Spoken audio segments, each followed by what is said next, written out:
अस्सलाम वालेकुम my dear viewers, कैसे आप लोग। मेरे पास ये केले और माल्टे पड़े हुए थे, सोचा नई सी रेसिपी आपको दे दूँ। शुरू करते हैं। बिस्मिल्लाहिर्रहमानिर्रहीम। ये मैंने 4 केले काट लिए, इस तरह से गोल आपने काट लेने हैं। और ये मेरे पास सब हाथ वाली मशीन है, इससे आराम से निकल जाता है, बच्चे भी निकाल लेते हैं रस।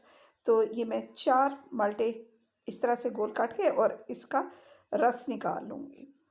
रस निकाल के अलहदा कर लेंगे और केले काट के मैंने अलहदा कर लिया। फिर बताती हूँ कितना मज़ेदार सी आपको रेसिपी। ये देखें, ये मैंने रस निकाला। ये हॉस्टलाइज लड़कियाँ भी बना सकती हैं, और जो छोटे बच्चे होते हैं वो बड़ी मशीन धोने में प्रॉब्लम होती है। तो इस तरह से मैंने पूरे बाउल में मैं डालती जा रही हूँ।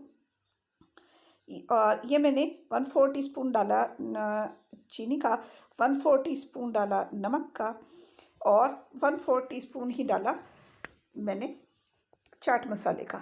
चीनी अगर आप नहीं डालना चाहते, माल्टे खट्टे नहीं हैं, तो फिर आप ना डालें। ऊपर से ये मैंने केले डाल दिए, और ये देखें जनाब, इसको किया अच्छी तरह मिक्स।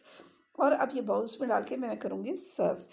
ये आप मेहमानों को भी सर्व कर सकती हैं और बच्चों को भी दे सकते हैं। बहुत एनर्जेटिक और बहुत टेस्टी है। खाएंगे तो बनाइए, खाइए, और मुझे ज़रूर बताइए कि आपको ये रेसिपी कैसी लगी।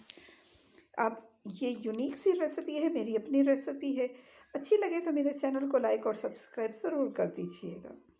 नेक्स्ट वीडियो के लिए दीजिए मुझे इजाज़त। अल्लाह हाफिज़।